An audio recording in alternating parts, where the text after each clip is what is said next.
सुबह सुबह की शुभ सकाल का सभी को शुभ अभिनंदन। जल प्रवाह की धारा कुछ दिनों से विराम में था। जल स्मृति के बाद एपिसोड 51 के बाद बना नहीं था, आगे नहीं गया था।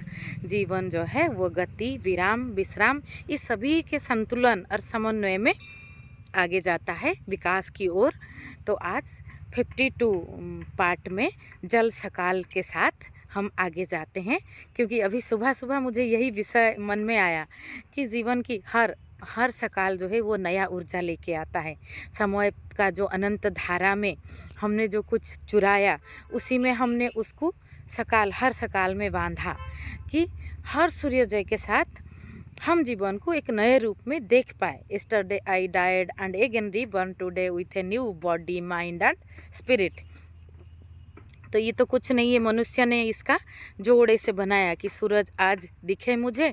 सूरज तो है ही, सब कुछ होता ही है, वो तो हमारी दर्शन की दृष्टि की सीमितता है। और कभी हम दृष्टि खोल के देख पाए तो, और कभी आगे कुछ माया जाल रह गया, आगे कुछ बाधक आ गया तो देख ना पाए। तो पृथ्वी सूर्य के चारों ओर जो घूमने की धारा में हमें हर जगह पे आधा 12 घंटा तक सूरज दिखता है और 12 घंटा तक नहीं दिखता है। ये भारत में जैसे होता है, अमेरिका में बिल्कुल विपरीत होता है। यहाँ दिन में 12 बजा है तो उधर रात में 12 बजता है। तो इस तरह से सूरज तो होता ही है तो हम कहाँ देख रहे हैं, वो कहाँ देख रहे हैं। ये तो है अपनी अपनी चश्मा से जैसे दुनिया को देखना, लेकिन सत्य जो है, मूल सत्य वो एक ही है। तो हर सकाल ये जो हमने इसको किया है, इसमें हमें जीवन जो है एकल रूप में, एक यूनिट के रूप में समझने को बहुत आसान होता है। जैसे चावल की आप पका रहे हो तो एक चावल पक गया है तो सभी पक गया है, इस तरह से होता है। तो ऐसे जब हम हर दिन के साथ जीवन को जोड़ लेते हैं, ये मैंने बहुत गहरा देख के, तरह तरह के जी के मैं ये अपनी अनुभव से बोल रही हूँ। हर एक दिन के हिसाब से हम एक बार में एक स्टेप जा सकते हैं, उससे ज़्यादा सोचना वो विचार में रह जाएगा। एक्सट्रीम है विचार और कर्म कि बहुत तरह से सिर्फ विचार कर रहे हैं हम कि ऐसा ऐसा करेंगे। जो whatever you do want to do it now कहा जाता है ना, टाइम इज एट नाउ, इसी पल में है। या अगर ऐसे देखो तो इसी सुबह से कम इतना मॉर्निंग सोज द डे, क्योंकि सूरज के साथ हमारा ऊर्जा की तल पे रिश्ता है। ये वीडियो में शायद सूरज पीछे से आ रहा है तो बहुत अच्छा लग रहा है मुझे, मैं तो ऐसे ही बैठ गई थी। तो सूरज देव ने भी अपनी प्रकाश डाल दिया है। प्रकाश तो हमेशा अस्तित्व डालता ही रहता है। हमें देखने की ज़रूरत है कि यहाँ अभिव्यक्ति, हर चीज़ की अभिव्यक्ति अस्तित्व में रहता ही है। तो हर सुबह एक नई ऊर्जा के साथ आता है कि हम कल का चीज़ को जो है, जो बीत गया, उसके आधार पे अभी को बेहतर हम बना पाए। इसमें ना कोई गिल्ट है, हम ट्रायल एंड एरर मेथड में सीखते हैं। पत्थर जो है उसमें कोई वो जड़ है, वो कहीं उसमें भावांतर नहीं होता, क्योंकि वो पत्थर है। चेतन में कई तरह से अभिव्यक्ति होगा, और हम कई तरह से अपनी जिज्ञासा के बस, अपनी गति के बस वो चीज़ों को जानने को, समझने को, सीखने को कोशिश करते हैं।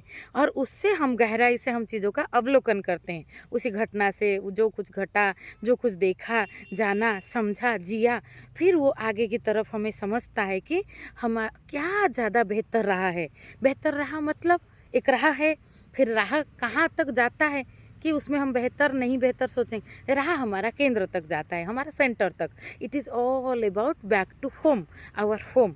हमारा जो होम है वो हमारे अंदर है, कि हम खुद को पहचान जाए। प्रकृति में हर चीज़ जो है एक ही चीज़ का अभिव्यक्ति होके कई अभिव्यक्ति हुआ है। तो जब हम खुद को पहचान जाएंगे, हम पूरा अस्तित्व के स्वरूप को पहचान जाएंगे। तो हर दिन हम अपने साथ जुड़े।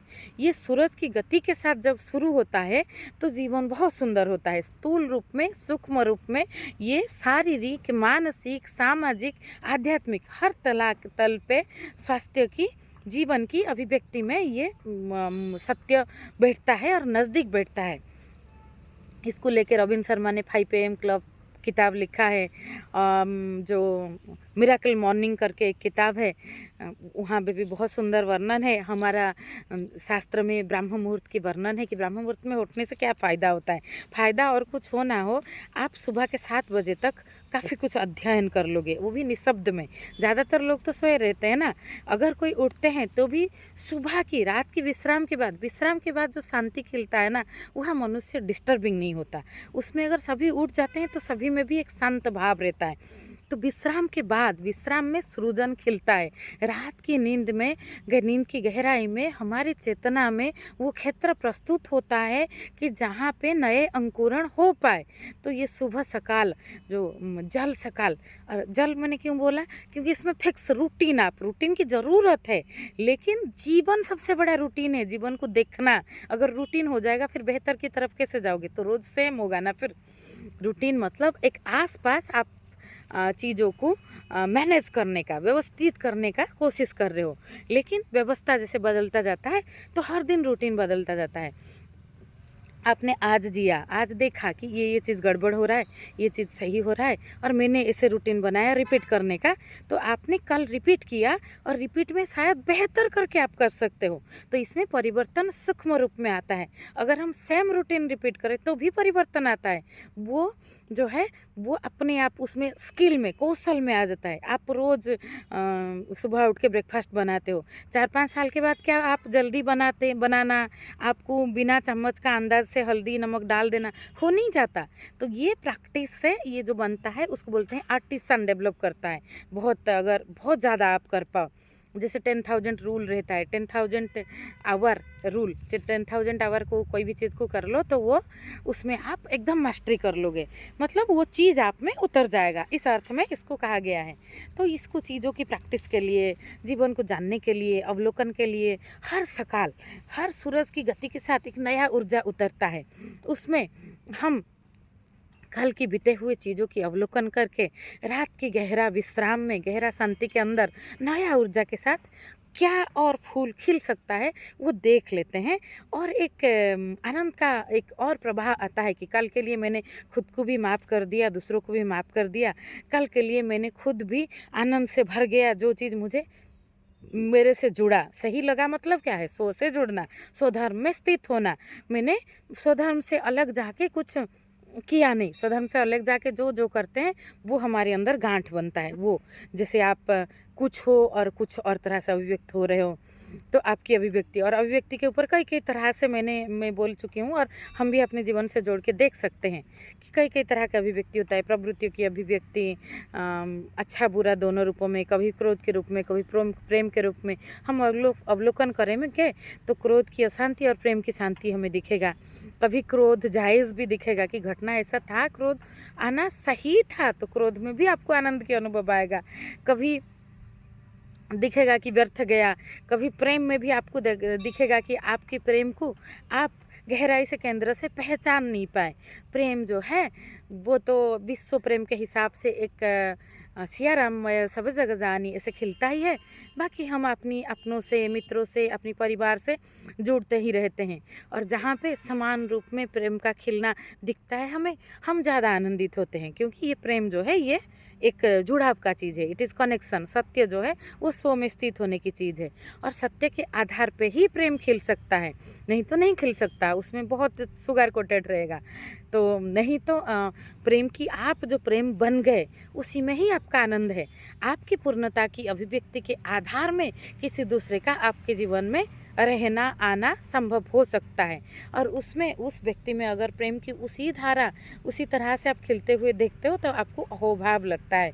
जैसे चैतन्य महाप्रभु और जयदेव का जब मिलन होता है, एक अपूर्व ऊर्जा खिलता है। आनंद और बुद्ध का मिलन होता है, जब रामकृष्ण परमहंस विवेकानंद का मिलन होता है,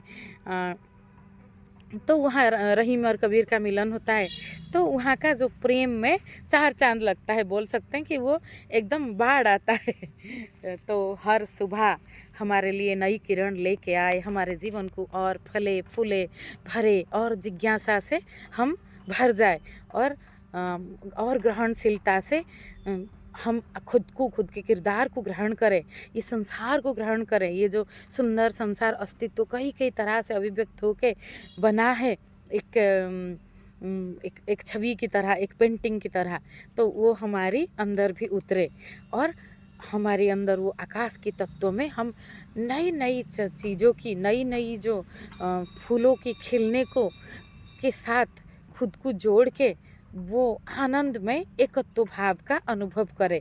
एकत्व भाव की अभाव से ही सभी प्रेम का अभाव होता है। और all the miseries are due to feeling separate, it is separation. जब हम यूनिटी फील करते हैं, एकत्व भाव हो जाते हैं, जुड़ाव हो जाता है, तब कोई माइजरी नहीं रहता। तब हम अपनी अंदर की भाव में पूरी संसार में उसी की कई कई तरह की अभिव्यक्ति को देखने ही लगते हैं।